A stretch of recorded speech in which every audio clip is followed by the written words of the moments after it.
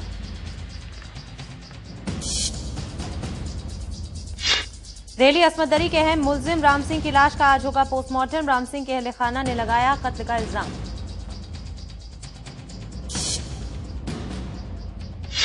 गिरफ्तार मुस्लिम नौजवानों की तादाद के बारे में यूपी पुलिस ने लाइल्मी का किया मुजाहरा, आरटीआई कानून के मुताबिक दी गई थी दरख्वास्त।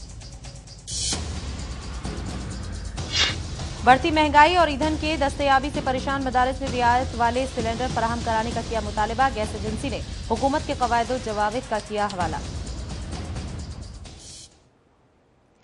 आदाब, मैं हूं नाज आसिफ शेख और पेशे खिदमत है मंजरनामा की शुरुआत हम कर रहे हैं दिल्ली गैंगरेप के खास मुलजिम राम सिंह से, जिसका आज पोस्टमार्टम होने वाला है। आपको बता दें कि राम सिंह के पोस्टमार्टम के बाद काफी हकीकत खुलकर सामने आ सकती है।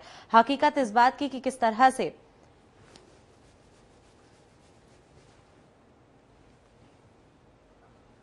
हकीकत इस बात की कि क्या खुदकुशी की है राम सिंह ने या फिर राम सिंह के अहले खाना ने इस तरह का इल्जाम आयद किया है कि उसे कत्ल किया गया है।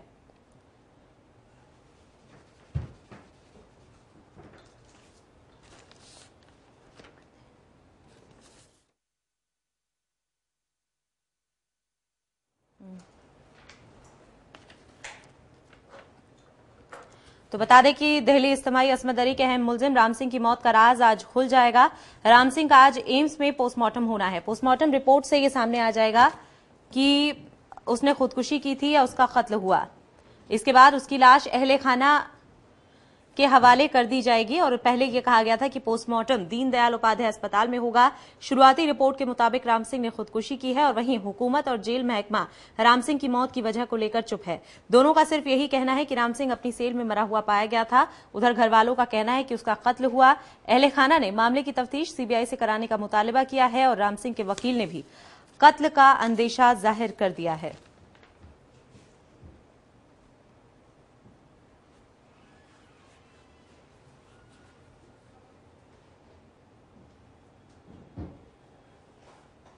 और क्रिमिनल लॉ अमेंडमेंट बिल को आज भी काबीना से मंजूरी नहीं मिली है। कानून वजारत और वजारत दाखिला में इख्तलाफ बरकरार है। इख्तलाफ सुलझाने के लिए GOM का कयाम अमल में लाया जाएगा। असमत दरी के खिलाफ सख्त कानून बनाने वाले इस बिल को लेकर हुकूमत के दरमियान शदीद इख्तलाफ है। इन्हीं इख्तलाफात को दूर करने के लिए काबीना की आज अहम बैठक बुलाई गई है और इस बिल में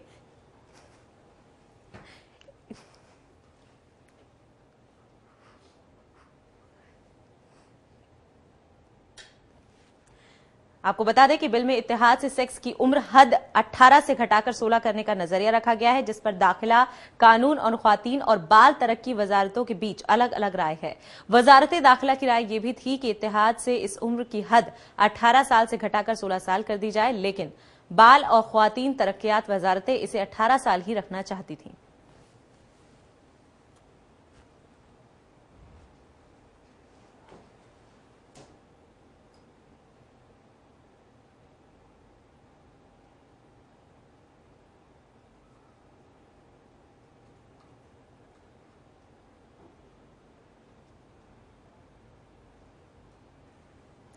बीजेपी रहनुमा यशवंत सिन्हा पार्टी से नाराज हो गए हैं। इतना ही नहीं, वो पार्टी के पार्लियामेंट्री बोर्ड की बैठक में भी नहीं पहुंचे। उन्होंने पार्टी को कौमी मजलिस आमला छोड़ने की धमकी दी है। मालूमात के मुताबिक यशवंत सिन्हा रविंद्र राय को झारखंड बीजेपी का सदर बनाए जाने से नाराज हैं।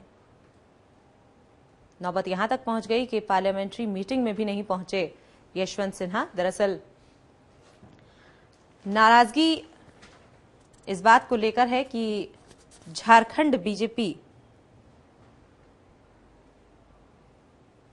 का सदर बनाने के खिलाफ अब यशवंत सिन्हा ने आला कमान से भी अपनी नाराजगी का इजहार कर दिया है और साथ ही कौमी मजलिस आमदा को भी छोड़ने की धमकी दे दी है।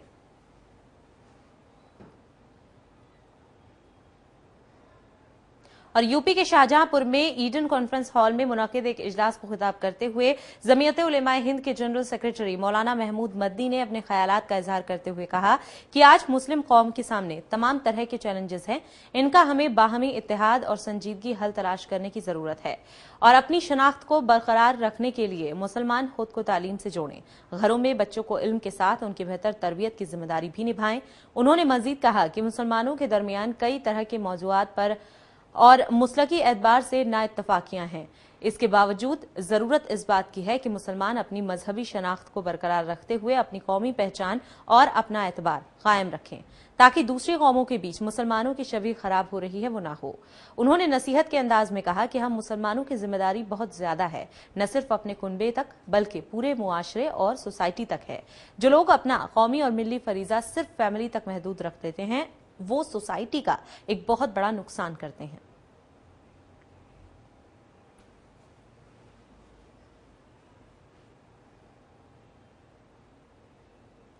बढ़ती महंगाई और ईंधन के अदम दस्तयाबी से परेशान मदारिस के जिम्मेदारान ने हुकूमत और गैस कंपनियों से मुतालबा किया है कि मदारस को रियायत वाले सिलेंडर फराहम कराए जाएं ताकि ईंधन की परेशानी खत्म हो सके। लोनी में मुकीम मदरसाए जीनत उल इस्लाम के कारी मोहम्मद शफीक ने बताया कि ये शहर का सबसे बड़ा मदरसा है जिसमें तकरीबन 500 बच्चे जेर तालीम हैं। उनकी किफालत के लिए हॉस्टल का इंतजाम है लेकिन ईंधन के लिए सिर्फ लकड़ियों का सहारा है।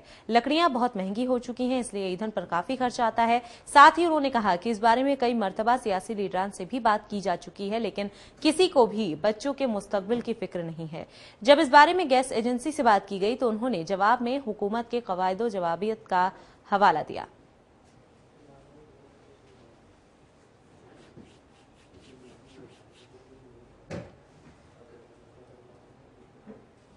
एक जानिब जहां बेगुनाह मुस्लिम नौजवानों की गिरफ्तारी को लेकर मुल्क भर से आए दिन एहतजाज हो रही हैं तो वहीं दूसरी जानिब गिरफ्तार मुलजिम नौजवानों की तादाद के बारे में यूपी पुलिस ने लाइल्मी का मुजाहिरा किया है। साथ ही यूपी पुलिस ने यह बताने से इनकार कर दिया कि रियासत में दहशतगर्दी, पोटा इंसदाद दहशतगर्दी कानून और दहशतगर्द से मुतालिक किसी भी कानून के तहत रियासत में गुज़िश्ता 4 बरसों में गिरफ्तार मुस्लिम नौजवानों की तादाद कितनी है और उन्हें रियासत की किन जेलों में रखा गया है। दरअसल आरटीआई कारकुन और अल फलाह ट्रस्ट के चेयरमैन अशफारुल हुदा ने आरटीआई के जरिए रियासत के वजीर आला दफ्तर से ये दरियाफ्त किया था कि कितने मुस्लिम नौजवानों को मजकूरा कानून के तहत चार्जशीट किया गया है और कितने लोगों को सजा दी गई है, कितने लोग बरी किए गए हैं।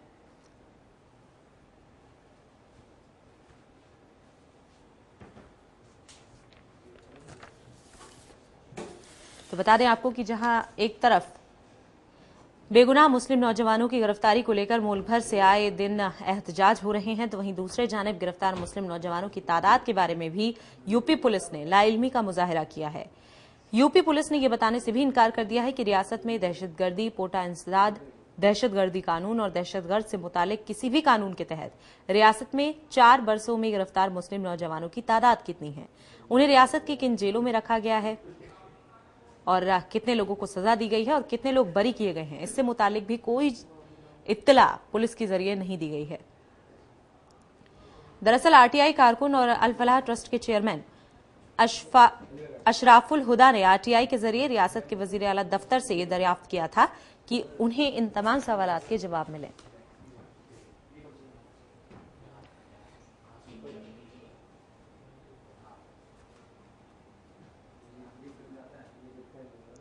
वेनेजुएला के साबिक सदर हुगो शावेज इस दुनिया के पानी से कूच कर चुके हैं, लेकिन उन्हें हमेशा अमेरिका के नक्काद के तौर पर याद किया जाता रहेगा। हुगो शावेज ने हमेशा से ही साम्राज्यी ताकतों की खुल्लम खुल्ला मुखालफत की। वहीं अमेरिका के दुश्मन समझे जाने वाले इस्लामिया जमहूरिया ईरान के साथ अपनी दोस्ती को मजीद मजबूत बनाया। इसके बावजूद लैटिन अमेरिकी ममालिक में शावेज पसंदीदा लीडर के तौर पर याद किए जाते रहे हैं। इसकी सबसे बड़ी वजह थी कि जिन बड़ी साम्राज्यी ताकतों की तारीफ करने में दुनिया के लीडर फख्र समझते थे, उन्हीं ताकतों के खिलाफ शावेज बड़ी ही बेबाकी से बोलते थे। और इसी पर पेश है ये खास रिपोर्ट।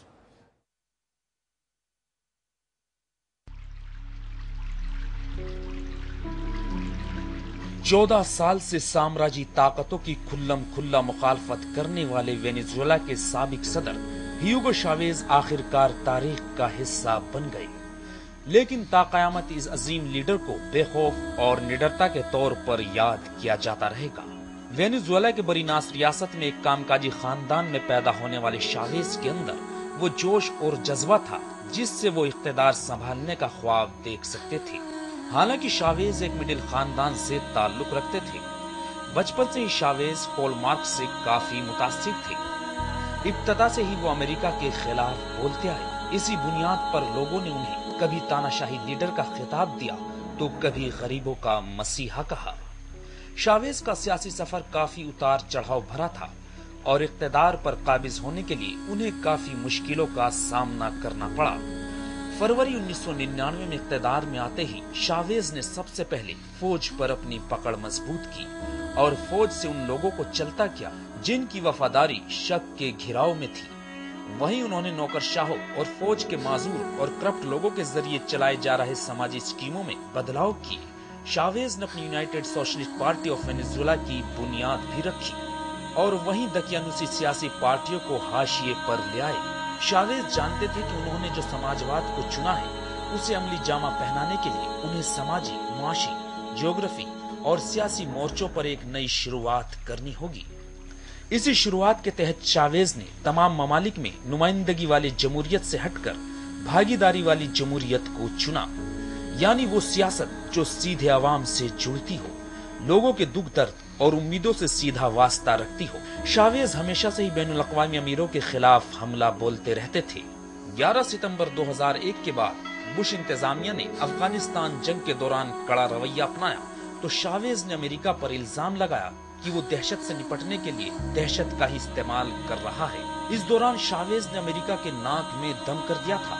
यहाँ तक के सख्त अल्फाज का इस्तेमाल करते हुए शावेज ने अमेरिका के साबिक सदर जॉर्ज बुश को गधा और शैतान तक कह डाला। इससे दोनों मुल्कों के रिश्ते और भी खराब हो गए। वहीं अमेरिका के जरिए शावेज को पसंद न करने की एक बड़ी वजह मुआशी भी थी।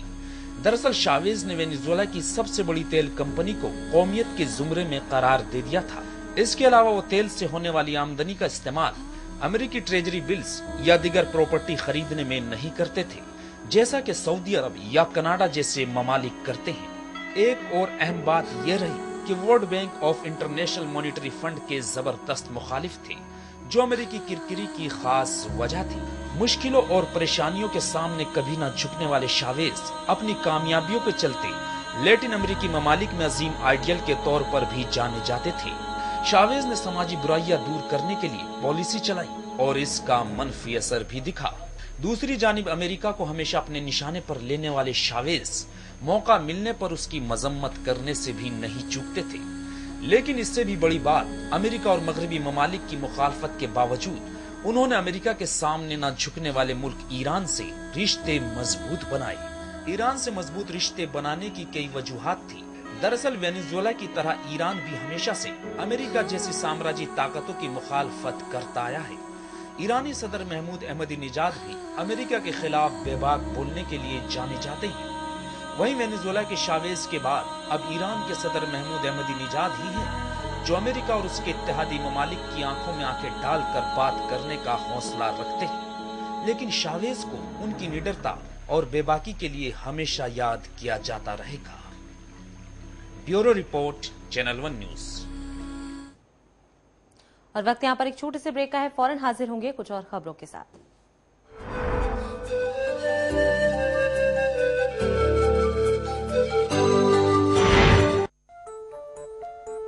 क्या आप कुछ छुपा तो नहीं रहे?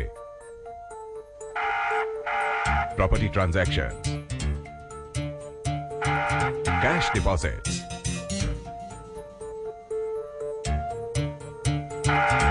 बिग परचेजेस,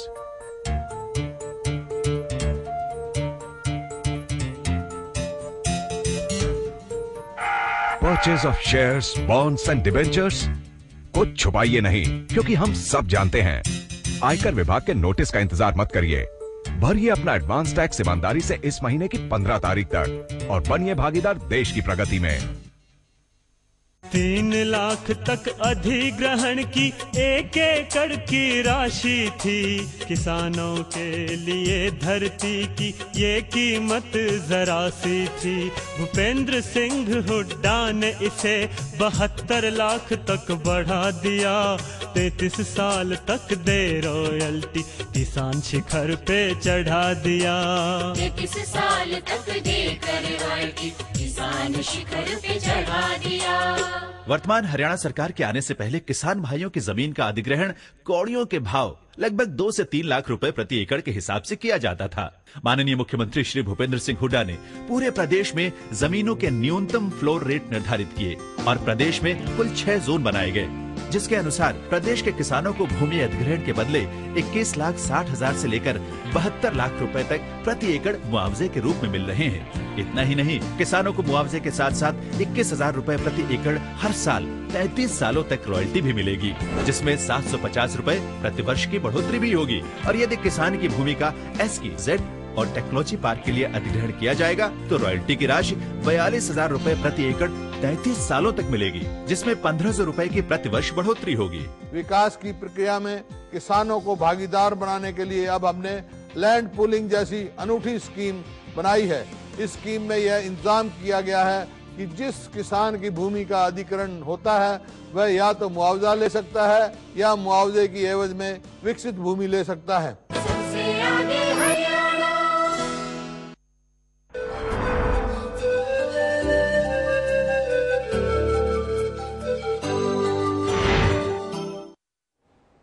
ब्रेक के बाद हाजिर है, मंजरनामा देख रहे हैं आप। इस्लामिया जमहूरिया ईरान की पार्लियामेंट मजलिस शुराए इस्लामी के स्पीकर अली लारीजानी ने दोगले बयानात पर बैनुल अक़वामी एटमी एजेंसी को मुतानबे किया है। और वहीं अली लारीजानी ने पार्लियामेंट में एक इजलास में खिताब करते हुए कहा है कि ईरान और ग्रुप 5 जमा के हालिया मुज़ाकरात के बाद मगरिब और एटमी एजेंसी के जानिब से रुनुमा होने के बाद इक़दामात और बयानात उनकी दोगली पॉलिसी के जानिब इशारा करते हैं और मुज़ाकरात की राह में रुकावट डालने के मुतारदिफ हैं। अपने बयान में अली लारीजानी ने यह भी कहा कि साम्राज्यी ताकतें ईरान की कोशिशों का नाजायज फायदा उठा रही हैं, जिसे ईरान ज्यादा दिनों तक बर्दाश्त नहीं करेगा।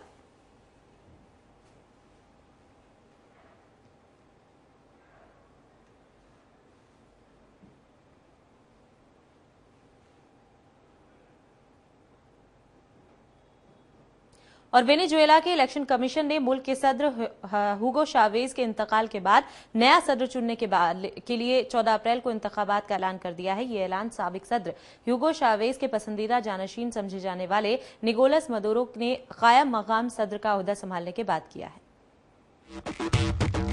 वेनेजुएला के इलेक्शन कमीशन ने मुल्क के सदर हुगो शावेज के इंतकाल के बाद नया सदर चुनने के लिए 14 अप्रैल को इंतखाबात कराने का ऐलान किया है। ये ऐलान साबिक सदर हुगो शावेज के पसंदीदा जानशीन समझे जाने वाले निकोलस मदुरो को कायम मकाम सदर का ओहदा संभालने के बाद किया गया है। वहीं इलेक्शन कमीशन के सरबराह ने कहा कि सदारती उम्मीदवार इंतखाबात में हिस्सा लेने के लिए इंदराज कराए। याद रहे कि वेनेजुएला के साबिक सदर हुगो शावेज 5 मार्च को तवील अदालत के बाद इंतकाल फरमा गए थे। वहीं ख्याल किया जाता है कि सदारती इंतखाबात में निकोलस मदुरो हुक्मरान जमात के उम्मीदवार होंगे, जबकि हेनरिक हिज़्ब इख्तलाफ के उम्मीदवार बनाए गए हैं। वाज़ेह रहे कि शावेज ने 14 साल तक वेनेजुएला पर हुकूमत की थी और उन्होंने आखिरी बार इंतखाबात गुज़िश्ता अक्टूबर में जीते थे, जिसमें उन्हें 54%, जबकि उनके मुखालिफ उम्मीदवार हेनरिक को 44% वोट मिले थे। 50 साल निकोलस मदुरो ने मुल्क में साबिक सदर हुगो शावेज के सोशलिज्म की पॉलिसियों को आगे बढ़ाने का वादा किया है और तवक्को है कि वो अप्रैल में होने वाले सदारती इंतखाबात में जीत जाएंगे। वहीं इलेक्शन कमीशन के ऐलान के बाद मुत्तहिदा हिज़्ब इख्तिलाफ के सरबराह ने सरकारी तौर पर 40 साल हेनरिक को अपना सदारती उम्मीदवार नामजद किया है। हेनरिक ने अपने पैगाम में कहा कि वो सदारती उम्मीदवार के लिए नामजदगी पर शुक्रगुजार हैं और इलेक्शन कमीशन की तरफ से जारी बयान का जायजा ले रहे हैं। इससे पहले जुमे की सुबह वेनेजुएला के सदर होगो शावेज की आखिरी रसूमात दारुल हुकूमत कारकस में मुनक्किद हुई थी। वहीं निकोलस मदुरो ने मुल्क के साबिक सदर होगो शावेज की जज्द खाकी को कोलियन और माजूर तंग की तरह महफूज करने का ऐलान किया है। दूसरी जानिब वेनेजुएला के हिज़्ब मुखालिफ के बेशतर अरकान ने जुमे को कायम मकाम सदर की हलफ बिरादरी की तकरीब का बायकॉट किया था। दरअसल हिज़्ब मुखालिफ का मौक़िफ़ था कि ऐसी सूरत हाल में आइन के मुताबिक कौमी असम्बली के स्पीकर को कायम मकाम सदर का ओहदा संभालना चाहिए था। इधर वेनेजुएला के कायद हिज़्ब इख्तिलाफ ने इस इक़दाम को धोखाधड़ी करार दिया है। Bureau report, channel 1 news. और नाइजीरिया के सलामती दस्तों के जानिब से तकरीबन 52 जंगजुओं को हलाक और 70 से ज्यादा को गिरफ्तार करने का दावा किया गया है। जराये के मुताबिक नाइजीरिया के सलामती दस्तों का कहना है कि बोर्नो रियासत में 10 रोजा लड़ाई के बाद 52 इस्लाम पसंद जंगजुओं को मार डाला गया है, जबकि उनके सिर्फ 2 लोग मारे गए हैं। वाजह रहे कि इससे एक रोज कबल ही सदर गुडलक जोनाथन ने रियासत का दौरा किया था, जिसमें उन्होंने इस्लाम पसंद फिरके बोको हराम के लिए आम माफी के नजरिए को मुस्तरद कर दिया था। नाइजीरिया के सलामती दस्तों का कहना है कि उन्होंने बोरोनो रियासत में 10 रोज की लड़ाई में तकरीबन 52 इस्लाम पसंद जंगजुओं को मार डाला है, जबकि इस लड़ाई में उनके सिर्फ 2 लोग ही मारे गए हैं और कोई आम शहरी भी हलाक नहीं हुआ है। वाज़ेह है कि इस ऐलान से एक रोज कबल मुल्क के सदर ने रियासत का दौरा किया था, जिसमें उन्होंने इस्लाम पसंद फिरके बोको हराम के लिए आम माफी के नजरिए को मुस्तरद कर दिया था, जो पिछले 2 साल के दौरान बंदूकों और बम हमलों में सैकड़ों लोगों को मार चुके हैं। दरअसल इस्लाम पसंदों को अफ्रीका के सबसे ज्यादा तेल पैदा करने वाले मुल्क के लिए सलामती के लिए सबसे बड़ा खतरा समझा जाता है। हालांकि उनका असर वाला इलाका जुनूब के तेल के कुओं से काफी दूर है। वहीं फौज और पुलिस के तर्जुमान का कहना है कि पिछले 10 रोज के दौरान इस्लाम परस्तों के खिलाफ कई सिलसिलेवार कार्रवाइयां की गई हैं। उन्होंने कहा कि इन कार्रवाइयों के दौरान फायरिंग में बोको हराम के 52 जंगजू मारे गए हैं, जिनमें 10 उनके कमांडर भी शामिल थे। वहीं फौज का कहना है कि 70 दहशतगर्दों को गिरफ्तार भी किया गया है और मुतादिद हथियार भी जब्त किए गए हैं। दूसरी जानिब इंसानी हुकूक के ग्रुप ने इल्जाम लगाया है कि फौज और पुलिस बहुत ही जालिमाना कार्रवाइयां करती है, वो मनमाने ढंग से मुकदमा चलाए बगैर लोगों का कत्ल कर रही है। दरअसल नाइजीरिया की फौज अक्सर बोको हराम के खिलाफ कामयाबियों के दावे करती रहती है, मगर कभी अपनी तरफ के नुकसान के बारे में कोई एतराफ नहीं करती और न ही कार्रवाइयों के दौरान आम शहरियों की हलाकत को कबूल करती है। जबकि बोरोनूर सूबे के सबसे बड़े शहर मैदोगोरी के बाशिंदों का कहना है कि बोको हराम के खिलाफ फौजी हमलों में दर्जनों आम शहरी भी मारे जा चुके हैं। वहीं इंसानी हुकूक के ग्रुपों का कहना है कि सरकारी फोर्स काफी ज्यादा त्याग कर रही है। दूसरी जानिब बोको हराम से अलहदा होने वाले एक इस्लाम पसंद ग्रुप का कहना है कि उसने पिछले माह शुमाली नाइजीरिया में यरगमाल बनाए गए 7 गैर मुल्कियों को मार डाला है। वहीं नाइजीरिया की हुकूमत का कहना है कि उसे इस बारे में कोई इत्तला नहीं है और उसे बयान के सच होने पर शुबा है। Bureau report, channel 1 news. और पाकिस्तान के कबाइल इलाके शुमाली वजीरिस्तान की तहसील में अमेरिकी जासूस तैयारे के हमले में 2 मुबैना शिद्दत पसंद हलाक हो गए। मकामी इंतजामी के मुताबिक ये हमला एजेंसी के सदर मुकाम मीरान शाह से 40 किलोमीटर दूर वेगान के मुकाम पर हुआ। इंतजामिया के एक एहलकार ने बताया कि ड्रोन ने पाक अफगान सरहद के करीब एक मोटरसाइकिल पर सवार 2 अफराद को निशाना बनाया। हमले में मारे जाने वाले अफराद की शिनाख्त नहीं हो सकी है। ताहम मकामी आबादी का कहना है कि हलाक होने वालों का ताल्लुक इस इलाके से नहीं है और वो गैर मुल्की हो सकते हैं। ख्याल रहे कि इस पाकिस्तान इलाके में होने वाले अमेरिकी ड्रोन हमलों पर पैदा होने वाले ताजा तनाजे के बाद होने वाला ये पहला हमला है।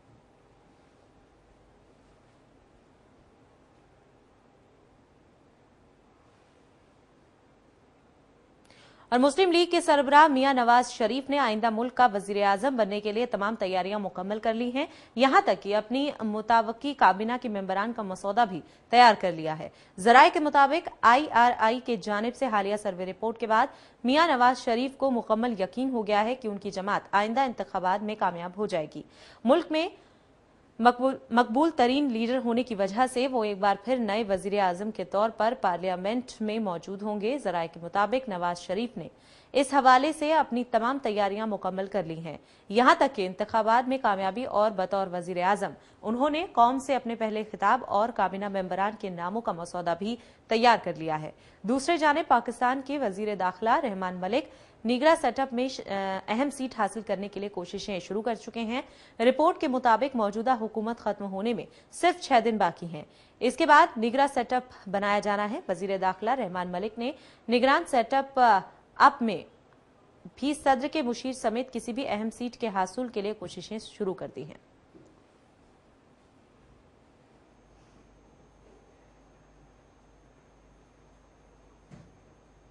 और इसी के साथ मंजरनामा में अभी के लिए इतना ही। मुझे दीजिए इजाजत। अल्लाह हाफिज।